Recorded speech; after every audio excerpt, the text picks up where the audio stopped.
ఆడవ రామనారాయణ గారికి, విద్యుత్ శాఖ మంత్రిలో కొట్టిపాటి రావు గారికి, పార్లమెంట్ సభ్యులు మాగుంట శ్రీనివాసరెడ్డి గారికి, జిల్లా పార్టీ అధ్యక్షులు టూరిజం కార్పొరేషన్ చైర్మన్ బాలాజీ గారికి, ఇచ్చేసినటువంటి శాసనసభ్యులు అశోక్ రెడ్డి గారికి, ఉగ్ర నరసింహారెడ్డి గారికి, పిఎన్ విజయ్ కుమార్ గారికి, అదేవిధంగా కార్పొరేషన్ చైర్మన్ రామచాల సత్య గారికి, మర్రెడ్డి శ్రీనివాసరెడ్డి గారికి, దర్శి ఇన్ఛార్జి డాక్టర్ లక్ష్మి గారికి, వేదిక మీద ఉన్నటువంటి ఇతర ప్రముఖులకి, పెద్దలకి, అందరికీ కూడా నమస్కారాలు. మనం అన్న ఎన్టీఆర్ గారి విగ్రహానికి మనం ప్రారంభించుకోవడం చాలా గొప్ప విషయం. శ్రీశైలం వెళ్లే దారిలో ఎన్టీఆర్ గారి రాష్ట్ర అభివృద్ధి కోసం, పేదల కోసం కష్టపడినటువంటి ఆ మహానాయుడి విగ్రహాన్ని ఓపెన్ చేసుకోవడం గొప్ప అదృష్టంగా భావిద్దాం.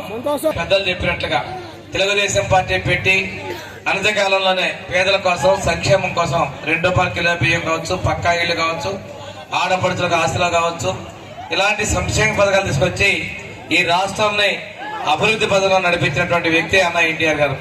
తెలుగు ప్రజల ఆత్మ గౌరవాన్ని కాపాడింది అన్న ఎన్టీఆర్ గారు. అదేవిధంగా వారి అడుగుజాడల్లో ఈరోజు చంద్రబాబు నాయుడు గారు, మన ప్రీతం ముఖ్యమంత్రి గారు, యువ నాయకులు నారా లోకేష్ గారు కూడా తెలుగుదేశం పార్టీని ప్రజలకు మరింత చేరువ చేసే విధంగా కార్యకర్తల సంక్షేమంతో సహా ముందుకు తీసుకెళ్తూ పార్టీని రాష్ట్ర అభివృద్ధి కోసం ముందుకెళ్తా ఉన్నారు. ఈ రోజు రాష్ట్రంలో తెలుగుదేశం, జనసేన, బీజేపీల ఎన్డీఏ ప్రభుత్వం ఉంది.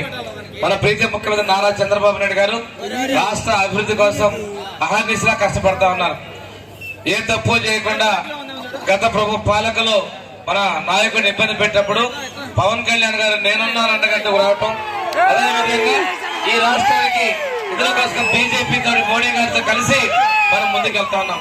ఇప్పటివరకు పెద్దలు చెప్పారు, ఈ ఎర్రగొండపాలెం ప్రాంతాల్లో కనీసం విద్యుత్ చూడని గ్రామాలకి విద్యుత్ ఇచ్చింది ప్రీతి ముఖ్యమంత్రి చంద్రబాబు నాయుడు గారు. విద్యుత్ శాఖ మంత్రి రావు గారు ఇచ్చారు. ఇంకో విషయం, ఈ ప్రాంతంలో 2 ఎస్సీ హాస్టల్కి కొత్త నిర్మాణాలకి అదనంగా రిపేర్లు కలిపి 6,80,00,000 రూపాయలు సాంఘిక సంక్షేమ శాఖ మంజూరు చేశాం. ఈ ప్రాంతం నుంచి మంత్రులుగా చేశారు, ఈ ప్రాంతం నుంచి గెలిచారు. మీరు ఎందుకు చేయలేపారు అని అడుగుతా ఉన్నా, ప్రజలు కూడా అడుగుతా ఉన్నాను. ఈ మేము గెలిచిన సాక్ష్యాలుగా మీకు అనిపిస్తున్నాయి. అటువంటి వాళ్ళు వద్దు, మీకోసం అండగా ఉండేటువంటి తెలుగుదేశం పార్టీని మీరు గెలిపించాల్సిన అవసరం ఉంది. ఇప్పుడే మన రవి గారు చెప్పినట్టుగా ఎలక్షన్ బాబుని రేపు మనం గెలిపించుకోవాల్సిన అవసరం ఉంది. ఇక్కడ ఒకరు గెలిచాడు, మా సింగరాకు నుంచి వచ్చి గెలిచాడు, ఏమన్నా పని చేస్తానడా? మీరు ఎందుకు గెలిపించారు? ప్రాంత ప్రజలు ఎమ్మెల్యేగా వచ్చి అసెంబ్లీకి వెళ్ళమంటే ఏనాడన్నా వచ్చాడా? దొంగతనంగా రిజిస్టర్ సంతకం పెట్టిన పదవి పోయిందని వాళ్ళు కావాలా? రేపు మళ్ళీ ఆ 11 మంది రాజీనామా చేస్తారంట. అసెంబ్లీకి రాను రాజీనామా చేసేది ఎందుకు అర్థం కావట్లా? మీకు రేపు 11 కాదు, మీకు వచ్చేది 0 అనే విషయం కూడా తెలుసుకోండి. ఇతను వస్తాడు, రోజుకొకటి రెచ్చగొడతారు, కేసులు పెట్టేస్తారు, ఇక్కడ పనులు చేస్తే ఇక్కడ ఉంటాడు ఎమ్మెల్యే. వీళ్ళు సొంత సర్పంచ్ గా కూడా అవినీతిలో కోరుకుపోయారు. ఇక్కడికి వచ్చి మాట్లాడతారు, నిన్నేదో ఉపాధి హామీ పథకం గురించి మేమేదో వడ్డీ వ్యాపారాలు చేస్తామని మాట్లాడతారు. మీలాగా కాదు, దోపిడీలు చేయలా. ప్రతిదీ కూడా ఈరోజు ప్రభుత్వం వచ్చాక సంక్షేమాన్ని ఇస్తుంది. సంక్షేమంతో పాటు మేము అభివృద్ధి చేస్తున్నాం. ఈ ప్రాంతంలో 178 కోట్ల రూపాయలు అభివృద్ధి చేశాం. ఈ రోజు ఇప్పుడే విద్యుత్ శాఖ మంత్రి గారు చెప్పారు, కొత్త సబ్సిడీలు అయిపోతామని చెప్పారు. అదేవిధంగా దేవాదాయ శాఖలో కావచ్చు, ప్రతి దానిలో కూడా మనం అభివృద్ధి చేసిన విషయాన్ని మీ అందరికీ తెలియజేసుకుంటూ, R&B డిపార్ట్మెంట్ లో కావచ్చు చాలా రోడ్లు కూడా మనం తీసుకొచ్చాం. ఇవన్నీ మీరు ఎందుకు చేయలేదు? గతంలో ఇక్కడ జరిగాయమ్మా, ఏం జరిగాయి? భూ ఆక్రమణ జరిగినాయి, హత్యలు చేశారు, దోపిడీలు చేశారు. ఎక్కడ రెవెన్యూ అక్కడ ఉన్నా ఇక్కడ మంత్రిగా చేసి మా దగ్గరకు వచ్చి పోటీ చేశాడు, అతనే చేయించాడు. ఇక్కడ పోటీ చేసే వాళ్ళలో ఒకతను మారుతారు, ఇంకొక వ్యక్తి గొడవలు పడతారు. ఇటువంటి వ్యక్తులు మనకొద్దు. ఈ రోజు అభివృద్ధి కావాలన్నా, సంక్షేమం కావాలన్నా ఎన్డీఏ ప్రభుత్వం రావాల్సిన అవసరం ఉందని తెలియజేసుకుంటూ, ఆడపడుచులు అందరూ చెప్తున్నా, తల్లికి వందనం వచ్చిందా? ఎంతమంది పెరిగింది అంతమందికి ఇచ్చాం. 13,000, 26,000, 39,000, 52, 65 ఈ విధంగా ఇచ్చే డబ్బులు. అదే విధంగా మా పెన్షన్ 4,000 అన్నాం, ముందు నుంచి ఇస్తా ఉన్నాం. పోయినసారి ముఖ్యమంత్రి 3,000 ఇవ్వడానికి 5,000 పట్టింది. మనం వచ్చినప్పటి నుంచి 4,000 ఇస్తున్నాం.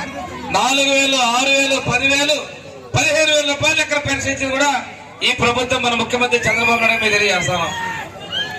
దీపం డబ్బులు వచ్చినాయమ్మా. దీపం 2 కింద ఆల్రెడీ ఒక సిలిండర్ వచ్చింది.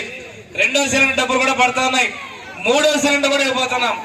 ఇంకా దగ్గర టైం ఉంది, 20 రోజుల టైం ఉంది. ఏమొస్తుంది? Free bus. ఆడపడుచులందరికీ ఉచిత బస్సు ప్రయాణాన్ని కూడా మన ప్రభుత్వం కలిగించబోతా ఉంది. చెప్పినటువంటి ప్రతి మాట చేస్తున్నాం. వాళ్ళు నిస్సిగ్గుగా వస్తున్నారు. రీకాల్ అంటే ఎందుకమ్మా? నగర్లో ఓడిపోయిన సినిమా యాక్టర్ ఆ విధంగా మాట్లాడుతూ ఉంది. అక్కడ పనికి రాదు, ఏడుస్తుంది, ఏదో చేస్తుంది.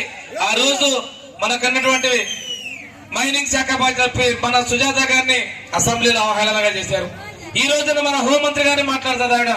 మన కోవూరు శాసనసభ్యురాల్ని ప్రశాంత్ రెడ్డి గారిని మాట్లాడితే ఒక పక్క మహిళల్ని అగౌరవపరుస్తారు, రెండో పక్క తప్పే ఉందని సముద్రానికి సపోర్ట్ చేస్తారు.